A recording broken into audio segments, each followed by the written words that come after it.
12:30 kickoff on Saturday. Well, a week after dismantling USC at Reser Stadium, the Beavers took their show to Palo Alto for their final road game of the regular season. But in order to be eligible to take a 7th and final road trip this season for a postseason bowl, Oregon State would need to beat either Stanford or Oregon. 6th-ranked Stanford likely headed to a BCS bowl game, but the Beavers hovering around 500 and looking to follow up last year's 38-28 win over the Cardinal. We go to the first quarter.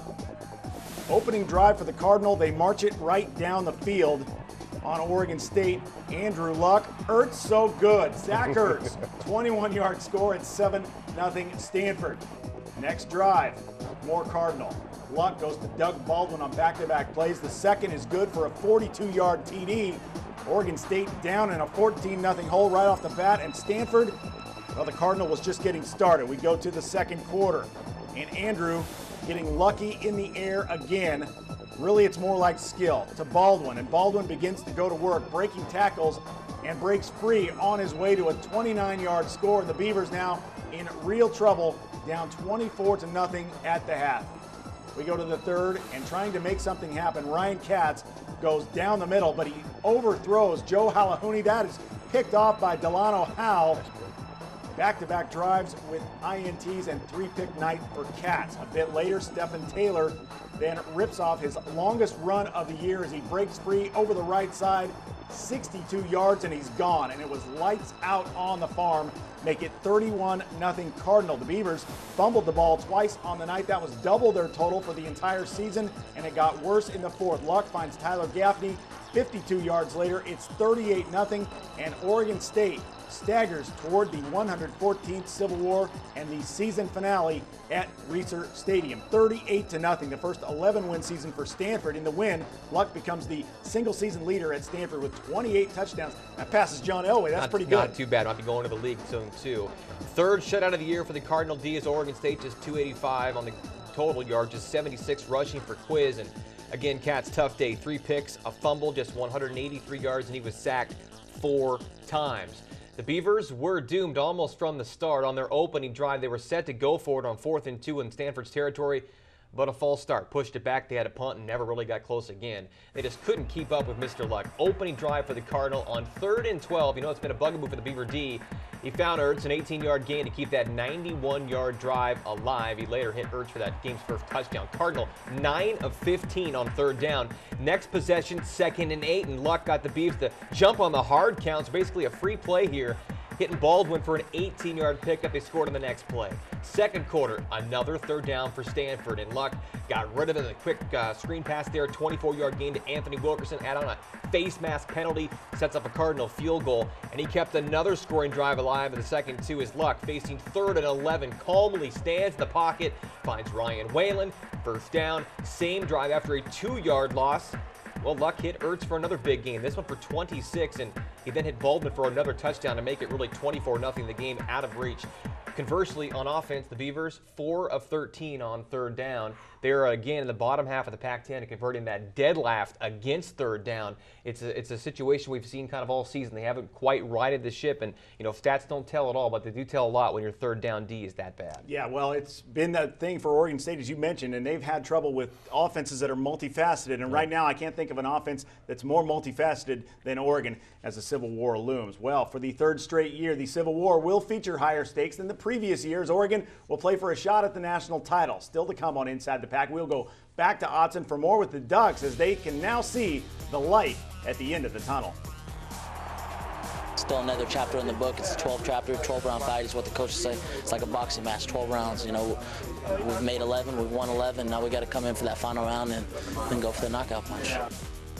And the Huskies needed a win to keep their slim bowl hopes alive in Strawberry Canyon around the Pac-10 when Inside the Pac rolls on. And as always, lots more Beavers, Ducks, and the rest of the Pac-10 online all the time at our website, InsideThePac.com. We'll be back after this.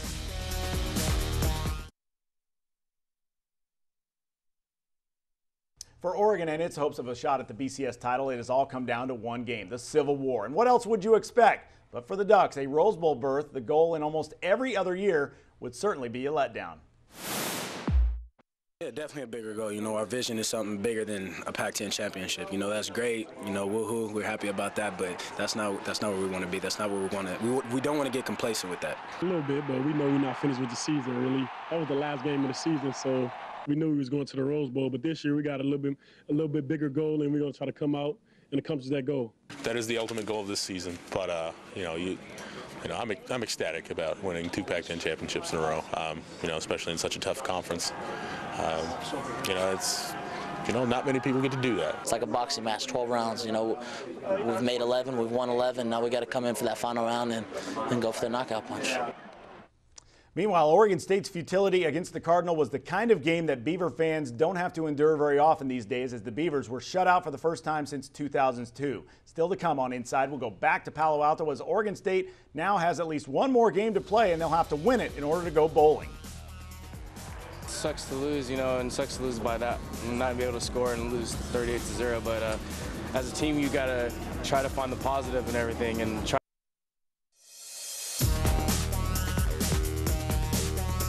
It is now a one-game season for Oregon State. Lose the Civil War and the season is over. And after being blanked in a game for the first time in 8 years, the Beavers have a week to get it together for their date with the Ducks. With more, here's Brian Elder from Palo Alto. As the blowout began to wind down, the Stanford fans began shouting BCS, and the Cardinals certainly looked the part tonight in a dominant performance against Oregon State. The Beavers could only muster 285 yards and were shut out for the first time since 2002 against USC. Meanwhile, Andrew Luck threw for 305 yards and 4 touchdowns to hand Oregon State its 3rd straight conference road defeat. First time that's happened since 2003. We know we came up really, got shattered by the Cardinals. So I give credit to Stanford, very good team, very good coaches over there, and we just gotta get our heads up and go next for Oregon. We could move the ball a little bit. I felt like we had stuff all the time. We could never follow it up. We could never, just keep capitalizing on something that had been done or add to it or finish anything. We got to make a choice. We can either, this could be our last game, and we could, just pack it in, or we can, come out here and fight, and be the team we can be. I mean, we've seen what we could do, when we're clicking. So, that's what we're trying to do this week. Oregon State's last chance at a bowl game now comes down to the Civil War at Reser Stadium against top-ranked Oregon. We also learned today that ESPN's College Game Day will be making its first trip to Corvallis, where the Beavers will try to keep the Ducks from reaching the national championship game. At Stanford Stadium, I'm Brian Elder for Inside the Pac. Well, thanks a lot, Brian. Todd, on the last 2 years, based on the games and how they've gone, we've seen that Oregon stacks up pretty favorably in this game, but the Civil War's never been about what's happened in the past. Throw the records out, throw the stats out. It's going to be a barn burner. They're going to have 2 teams that have a lot of passion for football and a lot of passion for winning. Let's be honest, Ducks are too powerful, too strong, and the Beavers are going to have a rough time of it on next Saturday. Your thoughts? Any way Oregon State can stay in this game? If they're the team that we've seen at some points in time this year where they're hanging with some top 5 teams in the country, they got a chance. But if they look anything like they did against Stanford, obviously that game's over before halftime. Ducks 5th in the nation in running the ball, 300 yards per game, 50 points per game, leads the nation, top 20 rushing defense, giving up just 120 yards on the ground. Oregon State 84th in the nation in total defense, giving up 400 yards per game, in the OSU passing attack ranked 69th in the nation. As they say, stats are meaningless. They can be used to prove just about anything, and right now, that doesn't shape up too well for Oregon State. We are just about to wrap up this edition of Inside the Pac, but when we return, we'll take a look at the tail of the tape for this year's Civil War. ITP is back after this.